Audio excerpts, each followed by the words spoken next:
शाही साहब पहले पाबंदियां लगाने वाले उमवी थे, अब्बासी थे, अब नकवी हैं। औलाद ना खल्फ भी हो जाए वो नतीजा नहीं ले सकती, इसलिए कि जो जिक्र रहना है ना वो उनका रहना है जिन्होंने हुसैन और हुसैनियत का साथ आप कह रहे हैं कि ये कोई गैर मुल्की एजेंडा है, ये पाकिस्तान का अपना एजेंडा नहीं है, नहीं है। और मोहसिन नकवी साहब किसी गैर मुल्की एजेंडे पर है। ज़ायरीन को ज़मीनी रस्ते से जो है वो करबला न जाने दिया जाए, ये इसराइली एजेंडा है। मजलिस वहदत मुस्लिमीन के chief organiser doctor Syed Nasir Abbas Shirazi sahab इस अली रज़ा अलवी के इस फोरम से ऐलान कर रहे हैं कि अगर बातचीत के जरिए या डेडलाइन से मामला हल नहीं होते तो आप शहरों को बंद कर देंगे। आप इस्लामाबाद के अंदर एक एहतजाजी मुजाहरे को कर्टेल करने के लिए पूरे पाकिस्तान से फोर्सेस मंगवा सकते हैं। ज़ायरीन इमाम हुसैन अलैहिस्सलाम और सुन्नी पाकिस्तानी अवाम के लिए आप उनके लिए फैसिलिटेशन क्रिएट नहीं कर सकते। ईरान ने प्रूव किया है कि वो दुनिया में वाहिद मुल्क है जो बैक वक्त अमेरिका और इसराइल के साथ मिलिट्री वारफेयर करने की पोजीशन में है। ईरान का फेलियर तो माने कि उनके घर में बैठे हुए सारे 6 सालार मारे गए, साइंसदान मारे गए, इतनी बड़ी नाकामी। बिस्मिल्लाहिर्रहमानिर्रहीम, अस्सलाम वालेकुम नाज़रीन। अपने सोशल मीडिया प्लेटफॉर्म से मैं हूं अली रज़ा अलवी।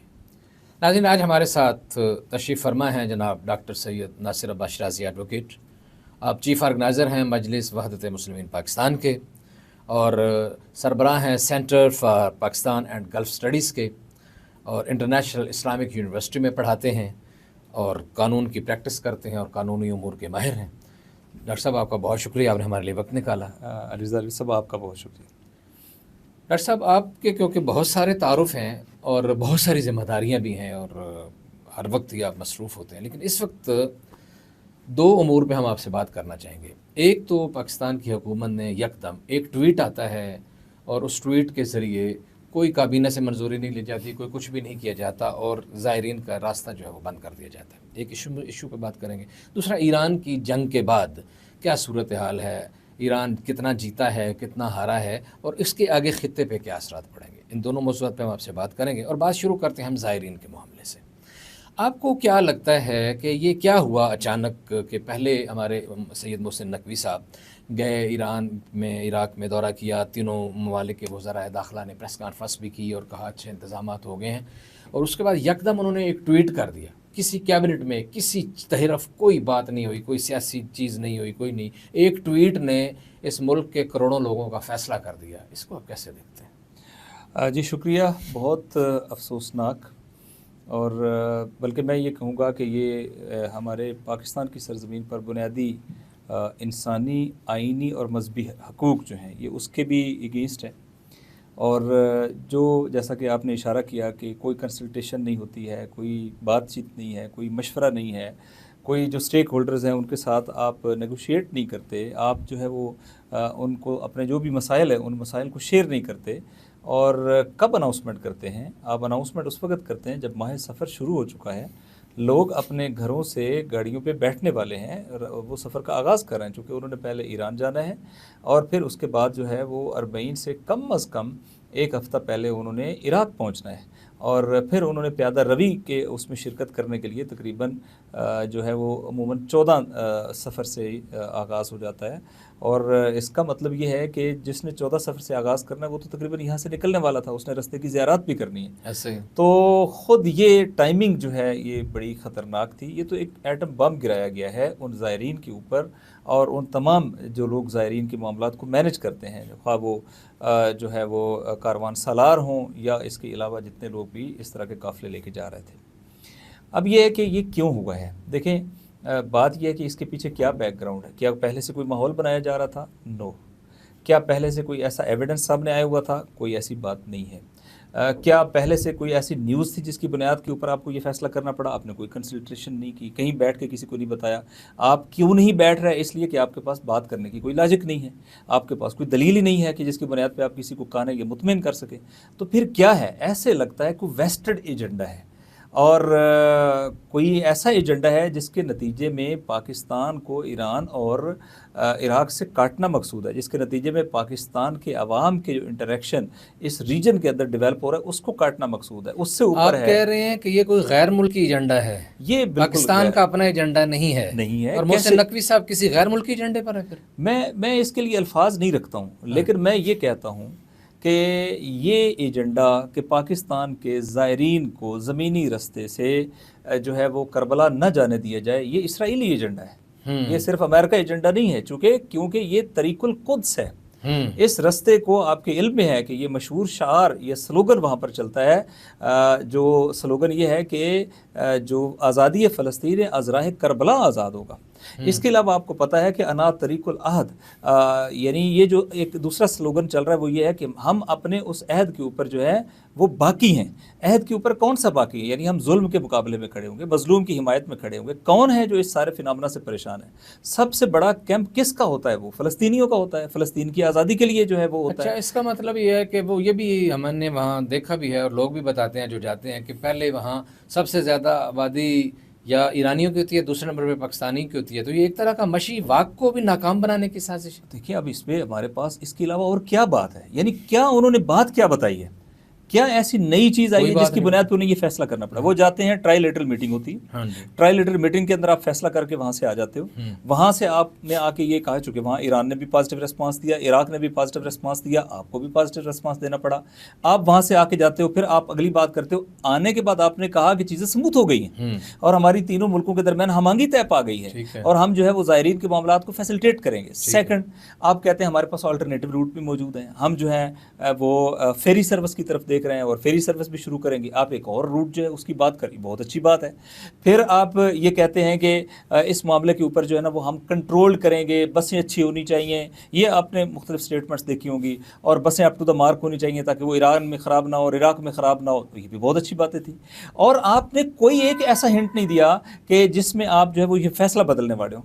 और यकम दम जब सफ़र का आगाज़ हो गया और सारी दुनिया जो है वो अब अपने घरों से सफ़र के लिए निकल रही है, लोगों ने पूरे इन तमाम खित्ते के अंदर अपनी बुकिंग्स करा ली हुई हैं, उन्होंने गाड़ियाँ बुक कराई हुई हैं, उन्होंने ईरान के वीज़े लिए हैं, उन्होंने इराक के वीज़े लिए हैं। तकरीबन $100 का एक इराक का वीज़ा है, ठीक है। लाखों लोगों ने ये वीज़े लिए हुए हैं और इतने सारे अखराजात करने के बाद लोगों ने ज़्यादा सफ़र तैयार किया है, बसें बुक की हुई हैं, होटल्स बुक किए हुए हैं, कारवान जो मुख्तलिफ स्टेशन की जगह हैं, ठहरने की जगह वो बुक की हुई हैं, पूरे रास्ते में उनके इस्तकबालात तय हो गए हैं। आप जस्ट एक अनाउंसमेंट कर देते हैं, आपको आवाम की ये कोई परवाह मईशत नहीं का है। नुकसान तो अपनी जगह, लेकिन जो अकीदे का नुकसान हो रहा है, और पाकिस्तान के आइन के मुताबिक आप माशाल्लाह माहिर कानून हैं कि जो आज़ादियाँ हैं मजहबी वो कहाँ गई, जो एक ये अकीदत का और इश्क का जो रास्ता है। और वहाँ हमने देखा है कि सिर्फ आपके अहले तशय्युअ ज़्यादा नहीं जाते, हमने तो वहाँ सिखों को भी देखा है, हमने वहाँ हिंदुओं को भी देखा है, और मुख्तलिफ लोगों की वीडियोज़ जो हम यहाँ बैठ के देख रहे होते हैं, वाच कर रहे होते हैं। तो ये तो इज्तिमाई मसला है, बहुत ज़्यादा अहले सुन्नत को देखा है, हर मकतब के लोग वहाँ जाते हैं। करबला तो किसी एक फ़िरके के साथ तो उसको, ये कर क्या रहे हैं जो इन्होंने किया है? देखें, अब मैं अगर आप नेशनल इंटरेस्ट, हमारा नेशनल इंटरेस्ट क्या है? हमारा नेशनल इंटरेस्ट ये है कि सारी दुनिया को ये पता चले कि ये पुरअमन इलाका है, पाकिस्तान की लॉ एनफोर्समेंट मजबूत है और पाकिस्तान अपने शहरियों की जानो माल की हिफाजत करने की तवान रखता है। आप क्या मैसेज दे रहे हैं? हम नहीं रखते, हम नहीं रखते। दो, हमारे ये सलाहियत नहीं है। आप क्या कहते थे कि हम तो ये जो बलूचिस्तान की सारी सूरत है एक SHO की मार है। हाँ, एक थानेदार SHO बलूचिस्तान को मैनेज कर सकता है, आप नहीं कर सकते, तो आप हवालदार हो। अब तो SHO भी नहीं हो, चूंकि SHO तो मैनेज कर सकता है, ऐसे ही है। ठीक है।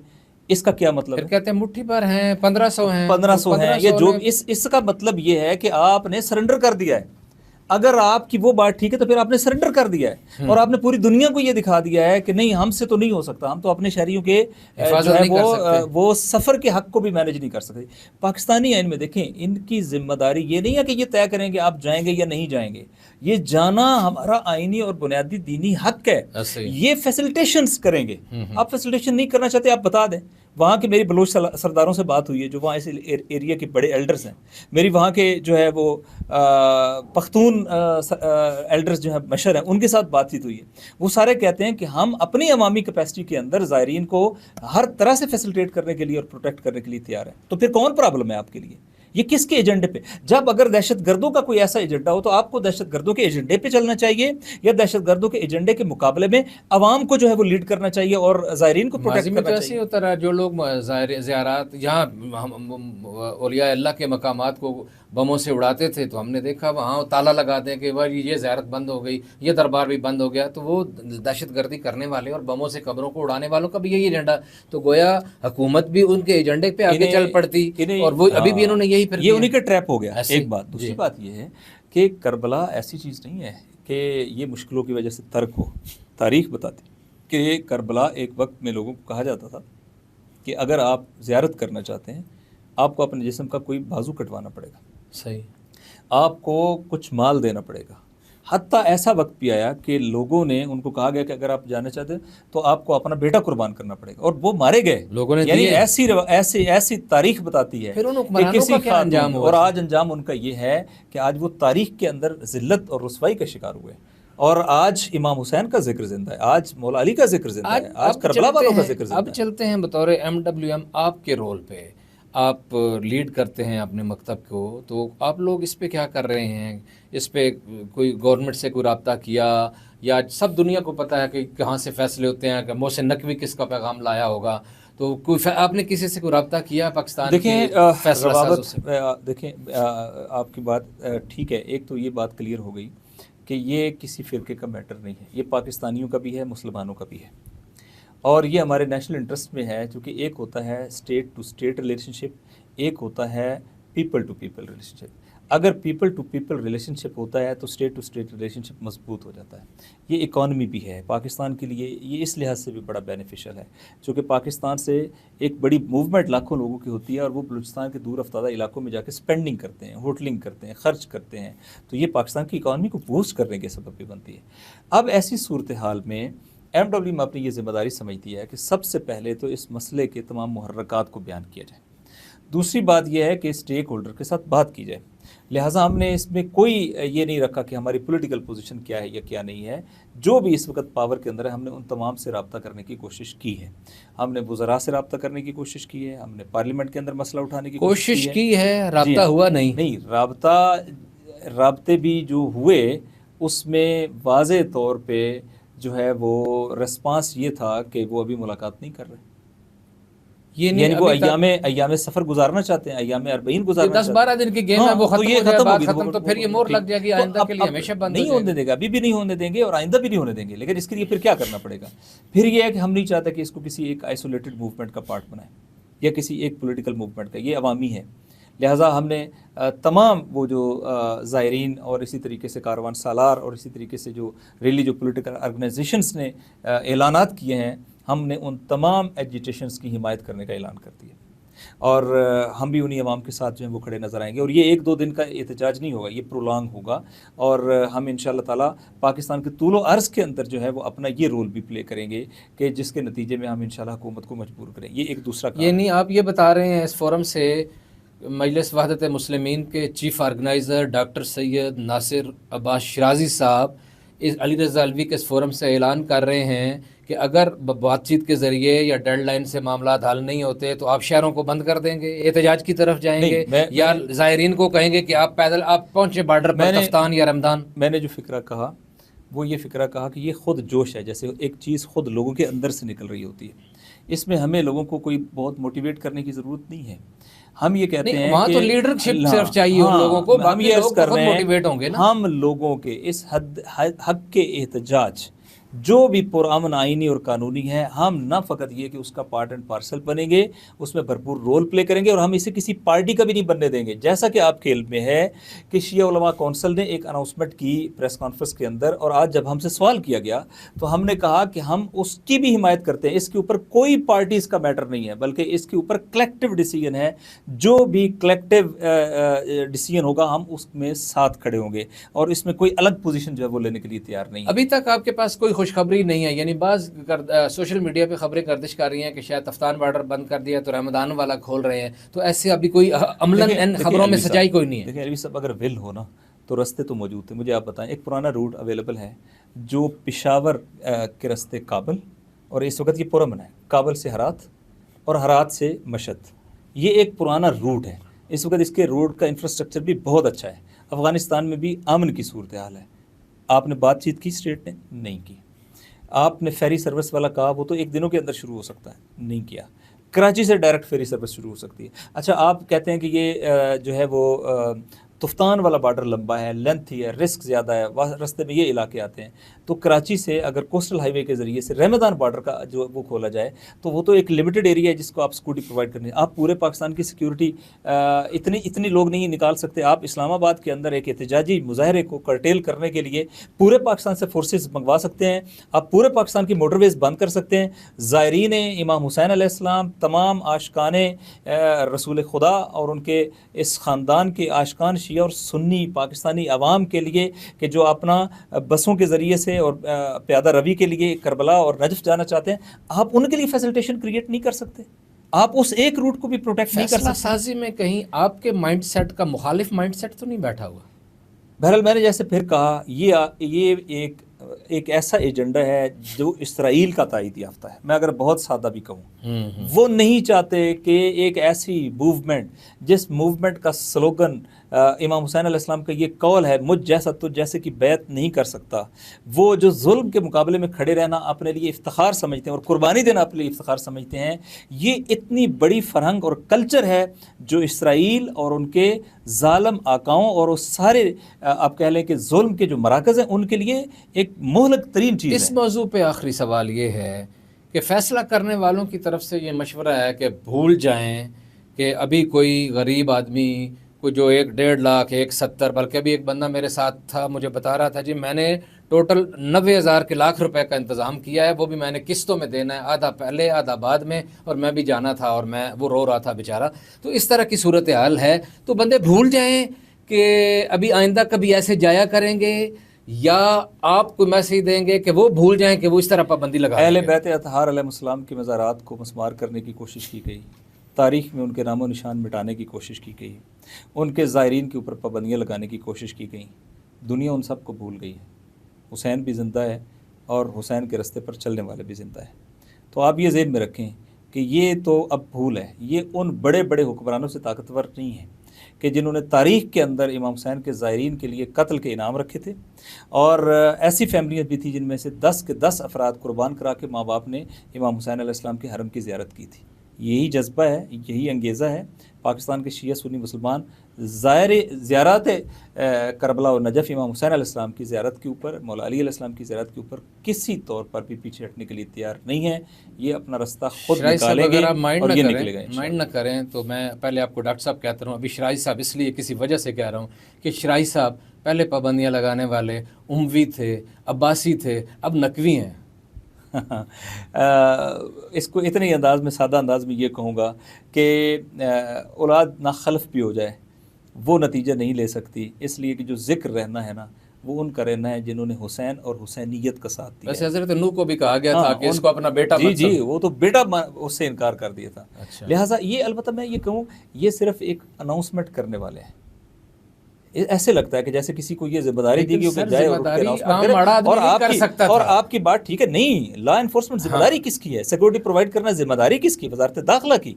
तो आप वज़ीर दाखिला इज डायरेक्टली रिस्पांसिबल। तो फिर आप एस्टैब्लिशमेंट पे इल्जाम लगा रहे हैं, मेरा ख्याल है। नहीं, ये अंदर नहीं है। ये अल्लाह के कानून के मुकाबले में जो भी खड़ा होगा वो उधर ही खड़ा होगा जिधर यजीद खड़ा होगा। आखिरी सवाल है, टाइम हमने बहुत ले लिया आपका, हमने ईरान पे भी बात तफसीली करनी थी लेकिन आपको पता है कि टीम कह रही है कि क्लोज करें।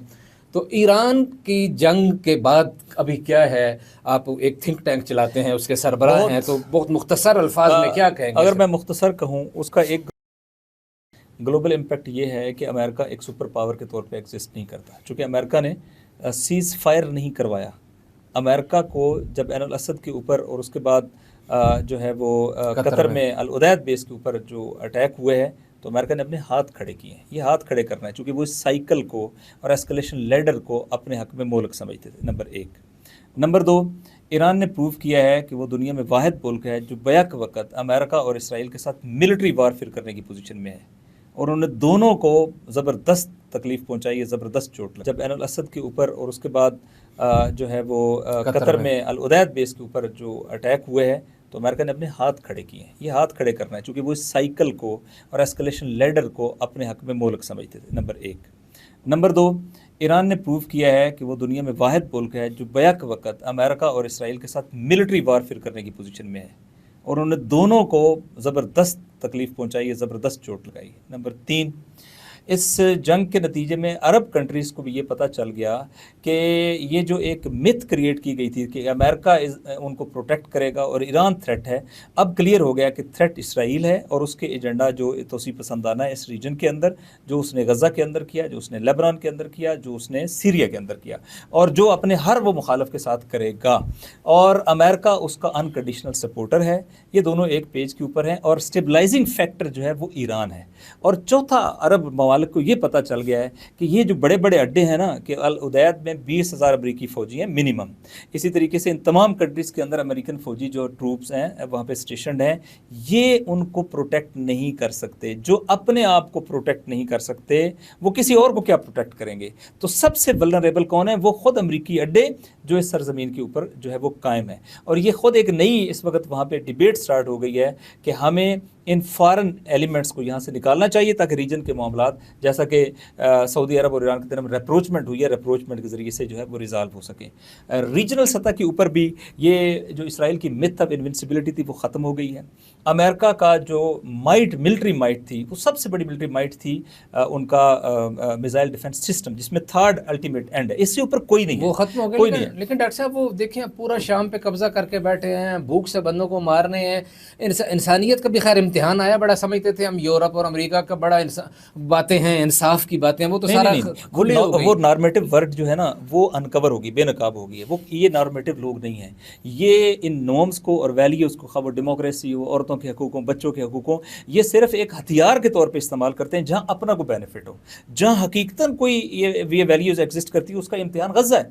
आप देखते हैं कि वहाँ गज़ा में लाइव जेनोसाइड है और ये अकम्पलिस है उस सारे जेनोसाइड के अंदर। तो ये एक पेज के ऊपर खड़े हैं।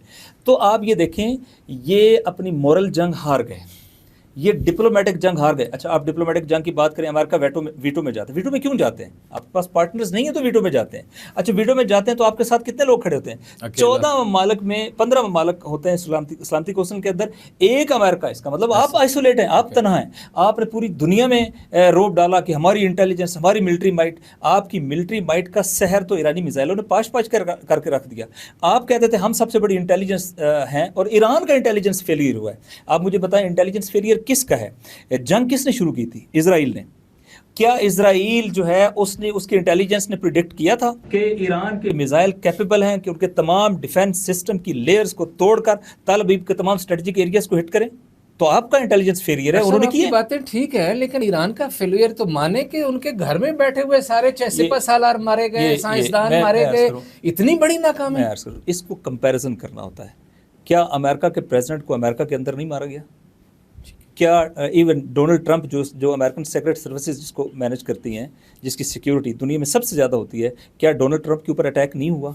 और गोली लगी और कान ब्लीड हुआ। अब ये तो 1 इंच का फ़र्क है ना, तो ये तो हो गया, ठीक है। जॉन एफ कैनेडी मारा गया और बहुत सारे लोग मारे गए। तो ये होता है। सवाल ये है कि इसको ज़्यादा वज़न देना पड़ेगा, ये जो पहले वाला झटका है, या 6 घंटों के अंदर तमाम मिलिट्री की कमांडर का जो है वो टेक ओवर करने के बाद, नई मसूलियतें संभालने के बाद, इसराइल के ऊपर ऐसे जानदार हमले और ऐसे कंसिस्टेंट हमले कि जिसने इसराइल की बुनियादें हिला के रख दी हों, दाद किसको देनी पड़ेगी? दाद उस रिटेलिएशन को देनी पड़ेगी जो उन्होंने की है। उस क्राइसिस से नासिर अब्बास शिराज़ी एडवोकेट साहब, आपका बहुत शुक्रिया, आपने हमारे लिए वक्त निकाला। आपका और आपकी टीम का बहुत शुक्रिया। नाज़रीन, उम्मीद है आपको गुफ्तगू पसंद आई होगी और आपसे ये भी इल्तिमास है कि अगर अभी तक आपने हमारा चैनल सब्सक्राइब नहीं किया तो इसे लाइक कर लें, फॉलो कर लें, सब्सक्राइब कर लें। फेसबुक पे देख रहे हैं तो वो भी फॉलो कर लें। अली ज़रूर इजाज़त दीजिए।